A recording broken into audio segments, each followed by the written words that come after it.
Mike Moore Media. On our media line, Rodney Cates, Director of Rockingham County Emergency Services and our 911 system here in the county. Hey, Rodney, how you doing?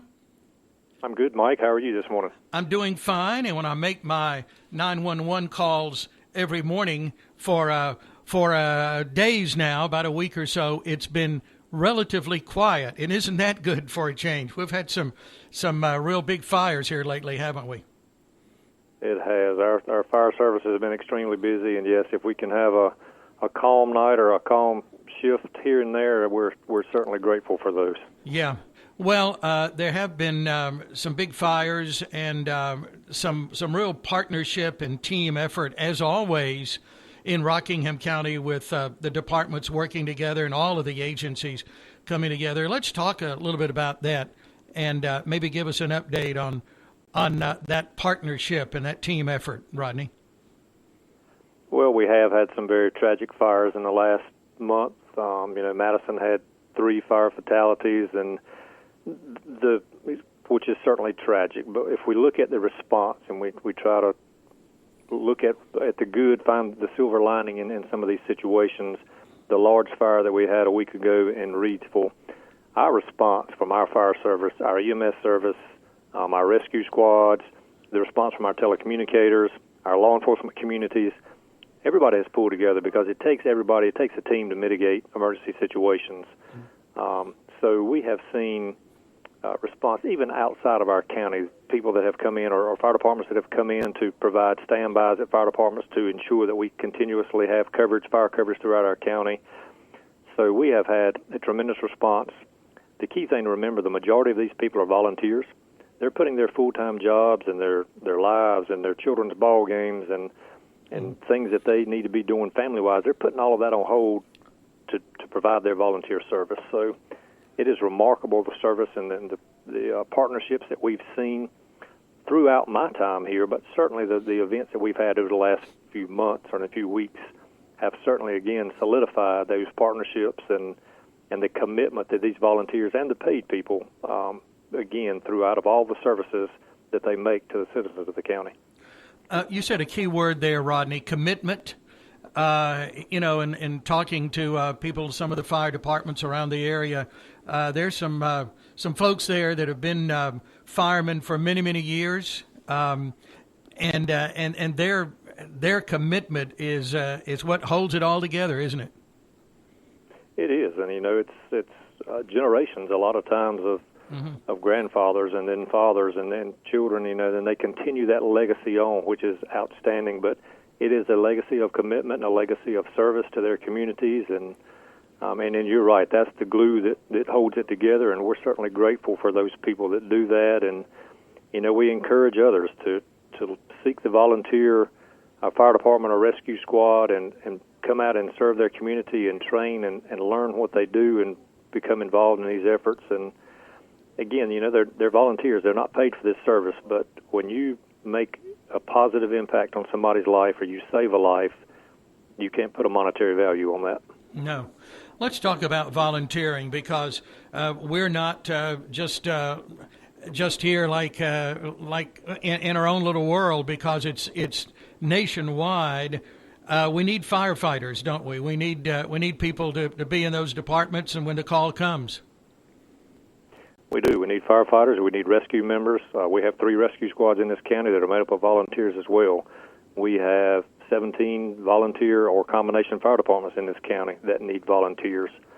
Again, everybody can't be available for every call, so the larger their numbers are and the more trained and certified people that they have on all of these squads, rescue and the fire departments, certainly benefits their response to these emergent situations.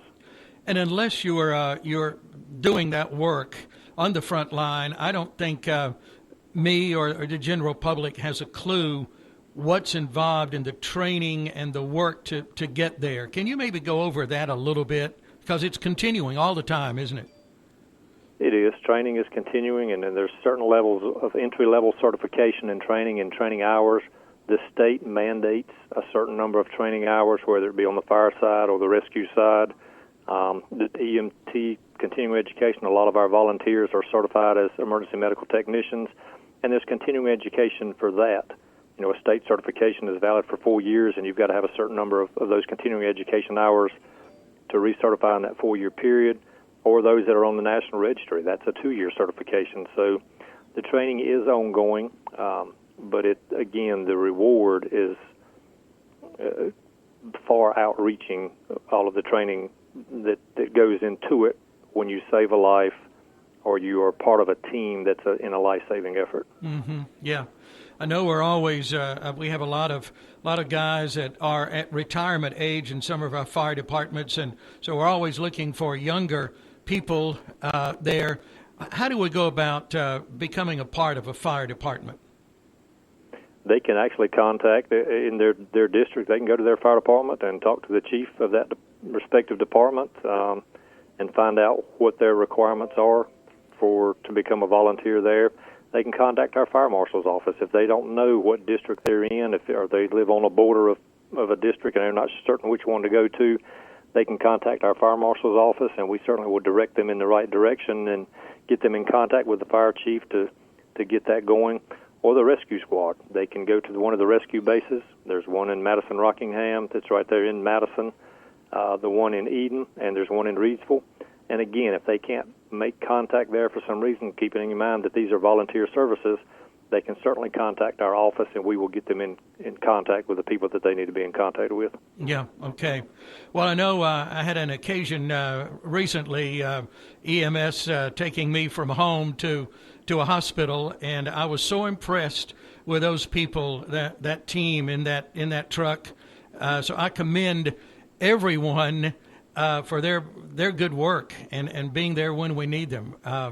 It's a dedicated bunch, isn't it? They are. They're very dedicated, and they respond to everybody's worst day, and that's what we're here for. But certainly it's stressful, it's challenging. You see some very gruesome things that you wish you could erase that you never erase. So yes, they are dedicated and certainly dedicated to their duties. Yeah, and this is something you've been doing in emergency services and in your line of work for a long time too, isn't it? I have all total 32 years. I took a little break at the end of one career before I started another one, but they say when it gets in your blood, it's there, and the little break that I took away from emergency services or public service was I missed it, so that's why I got back in it. So yes, I think everybody involved in it. It's what we do. It's what drives us, and we want to make impacts and positive impacts in people's lives. Well, thank you for your commitment, and for everyone else here in Rockingham County. We've got such a good team, everyone working together in that partnership and those team efforts.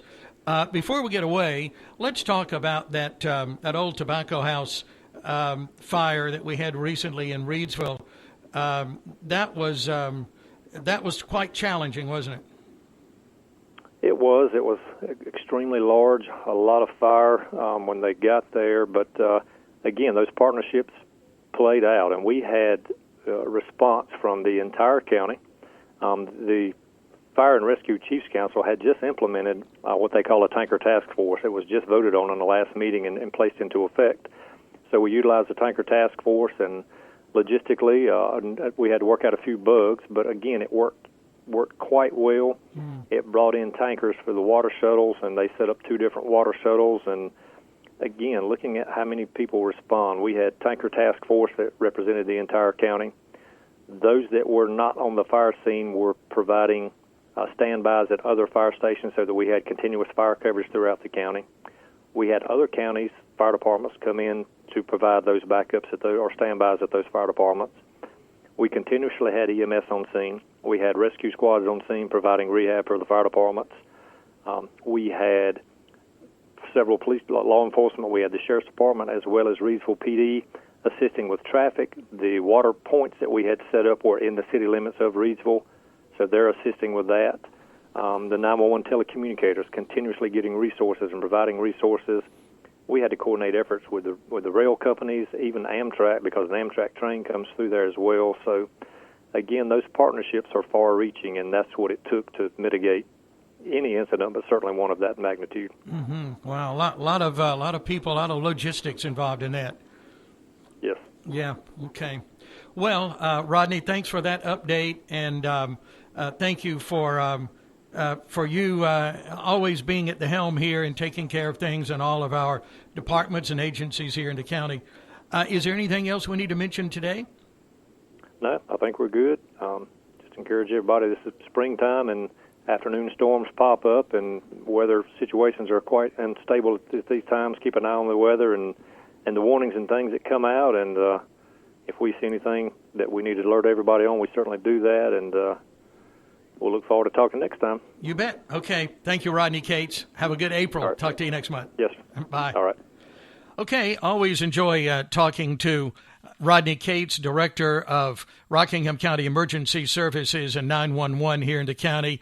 And again, a shout out and a thank you to all of our firefighters and EMS crew and all of the first responders and the agencies for their working together in the partnerships here in Rockingham County and being there for us.